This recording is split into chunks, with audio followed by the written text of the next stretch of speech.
जब ईरानी Quds military force के सेनापति कासिम सुलेमानी इराक पहुंचे तो उन्हें इस बात की भनक तक नहीं थी कि मिसाइल सशस्त्र बादलों में छिपे एक अमेरिकी ड्रोन उनके इंतजार में मंडरा रहे थे। जैसे ही वो बगदाद हवाई अड्डे से 2 लैंड क्रूजरों में निकले,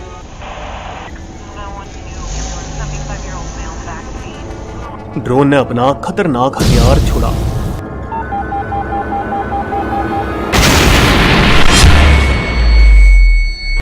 अब आप ये सोच रहे होंगे कि एक ईरानी सेनापति की हत्या का सोने से क्या ताल्लुक, तो हम आपको बता दें कि दोनों के बीच बहुत गहरा ताल्लुक है। विश्व का 60% कच्चे तेल का परिवहन स्ट्रेट ऑफ होर्मुज से गुजरता है।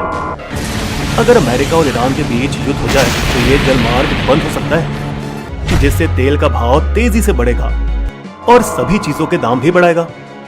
यात्राओं का, माल का परिवहन, घरेलू सामान जो पेट्रोलियम से बनते हैं जैसे पेंट, प्लास्टिक, कीटनाशक दवाइयां इत्यादि। शेयर बाजार में गिरावट और अंतर्राष्ट्रीय मुद्राओं पर दबाव आने के कारण रुपया भी गिरेगा। अनिश्चितता के काल में अधिकतर लोग सोना खरीदना पसंद करते हैं क्योंकि वही एक निवेश का सुरक्षित ठिकाना होता है।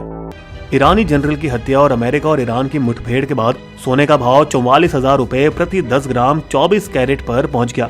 इस साल 35% की बढ़त, पिछले 7 वर्षों का सबसे ज्यादा भाव, $1,700 प्रति आउंस, जो नाप अंतर्राष्ट्रीय स्तर पर उपयोग होता है। ध्यान दीजिएगा, ट्राई ऑन्स नहीं, जिसका वजन 10% ज्यादा है। अगर हम इतिहास में झांकें तो ये देख सकते हैं कि अरब देशों में हुई घटनाएं कैसे सोने के भाव पर असर करती हैं। जैसे 1977 से 79 ईरानी क्रांति और उसके पश्चात की क्रिया सोने के भाव में 380% की वृद्धि लाया था। उसी तरह अमेरिका पर 11 सितंबर 2001 का हमला और परिणाम स्वरूप अमेरिकी इराक युद्ध ने सोने के भाव में तेजी से उछाल करवाई। हालांकि सबसे ज्यादा बढ़ोतरी हुई 2008 एशियाई वित्तीय संकट में और 2011 यूरोपियन कर्ज संकट की वजह से, जब सोने का भाव अब तक के सर्वोच्च रकम पर पहुंचा, $1,895। लेकिन उस समय भारत में सोना आज के मुकाबले सस्ते में बिकता था क्योंकि डॉलर की तुलना में रुपए की कीमत 45 और 55 के बीच चल रही थी, जबकि आज रुपया 75 तक गिर चुका है। अमेरिका चीन व्यापार युद्ध, अमेरिका ईरान तनाव और कोरोना वायरस का कारोबार पर असर, इन सब के संयुक्त प्रभाव से अब वृद्धि हो रही है। बाकी जगत के भू राजनीतिक तनाव जैसे ब्रेक्जिट, कैटलोनिया का स्वतंत्र संग्राम, श्रीलंका में हुए बम धमाके या हांगकांग में विरोध प्रदर्शन सोने को अस्थिर जरूर बनाते हैं पर उसकी कीमत पर ज्यादा असर नहीं डालते। बल्कि अमेरिका की फेडरल रिजर्व नीति इन सब चीजों से अहम भूमिका रखती है। जब फेड ब्याज दर कम करती है तो सोने में निवेश करने में ज्यादा नफा दिखाई देता है। ये सभी अनिश्चितता की वजह से देशों की केंद्रीय बैंक अपने मौद्रिक भंडार डॉलर, यूरो को छोड़कर सोना खरीदने में जुट जाते हैं। और इस नीति के दशकों के अभ्यास के बाद कुछ देशों ने तो सोने का विशाल भंडार इकट्ठा कर लिया है।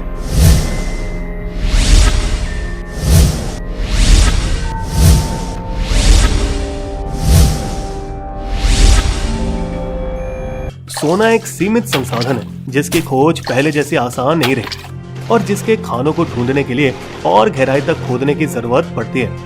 1980 तक हमें 3 से 5 करोड़ ऑन्स के खदान मिलते रहते थे, पर पिछले 15 सालों में ऐसे आविष्कार मिलना बंद हो गए हैं। पिछले दशक में करीबन 3000 टन हर साल खनन किए गए। अंग्रेजी में टन 2 किस्म के होते हैं, मेट्रिक टन जिसका वजन 1000 किलो होता है और अमेरिकी टन जिसका वजन 10% कम है। वैसे 2013 तक भारत दुनिया का सबसे बड़ा सोना आयातक रहा करता था, जब तक चीन आगे नहीं बढ़ गया। मगर फिर भी हम इस पदार्थ के खरीदने में काफी पैसा खर्च करते हैं। पिछले साल हमने 2,10,000 करोड़ रुपए खर्च किए। और ताकि लोग सोना कम खरीदें, भारत सरकार ने इस पर 12.5% आयात कर और 3% GST लगाया।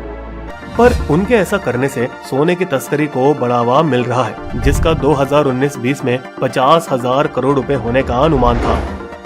भारत में आधा सोना शादियों के मौके पर खरीदा जाता है। मलयाली, आंध्र और तमिल सबसे ज्यादा खरीदी करते हैं। इसके बाद मैंगलोर के निवासी महाराष्ट्रियन और बंगाली हैं। इस अवसर पर दक्षिण भारत सबसे ज्यादा सोना खरीदता है, 40%, जो कि उत्तर और पूर्व के मिलाने पर भी काफी अधिक है। पुराने जमाने में सोने की खरीदी को बचत जमा करने के साधन के रूप में भी देखा गया, जिससे औरतों की सामाजिक इज्जत भी बढ़ती थी। जब बैंक लॉकर नहीं होते थे, तब गरीब अपनी बचत को सुरक्षित रखने के लिए खुद पहनकर उसकी हर वक्त हिफाजत करते थे। पर आज के जमाने में इस तरीके से बचत करना फायदेमंद नहीं, क्योंकि जेवर बनाने में सुनार 15 से 25% बनवाई शुल्क लेकर निवेशक का सारा फायदा खुद खा लेते हैं।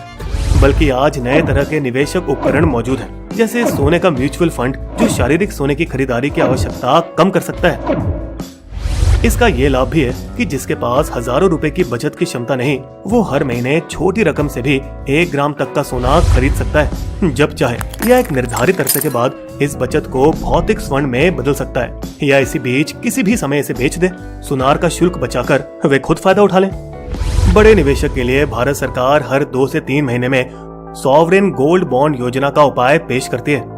आपको ये जानकर आश्चर्य होगा कि ये निवेश का सबसे पुराना विकल्प सोना और सबसे नया विकल्प बिटकॉइन दोनों में बहुत समानता है। भले ही डिजिटल मुद्रा में अंतर्निहित मूल्य नहीं है, पर दोनों सीमित मात्रा में उपलब्ध हैं। दुनिया द्वारा आज तक किया गया खनन कुल 170 से 190 हजार टन के बीच है, जबकि बिटकॉइन की 210 लाख की ऊपरी सीमा पहले से ही निर्धारित की गई है। दोनों का खनन करना कठिन है। डिजिटल रूप में दोनों को मामूली मात्रा में खरीदा जा सकता है। सोना 1 ग्राम, बिटकॉइन उससे भी कम। अच्छा, दोनों को नष्ट नहीं किया जा सकता, पर दोनों को पैसों के बदले में उपयोग किया जा सकता है। नियमित राजनीतिक और स्वास्थ्य संकट को मद्देनजर रखते हुए और चीन की डॉलर पर चुनौती, जिससे वो अपने युवान को प्रथम मुद्रा बनाने की कोशिश करेगा, ये अनुमान लगाया जा रहा है कि आने वाले समय में सोने का भाव नई ऊंचाइयां हासिल करेगा। बिस्बो की शायरी। निवेशकों के पास है कई विकल्प मौजूद, पर सोने की शान का बढ़ता रोज वजूद। नए रूप में स्वर्ण पर खूब हो रहा निवेश, सोने का प्रेमी बड़ा अपना भारत देश। दुनिया में तनाव से बढ़ते स्वर्ण के दाम, बिस्बो कहता ध्यान से करो निवेश पर काम।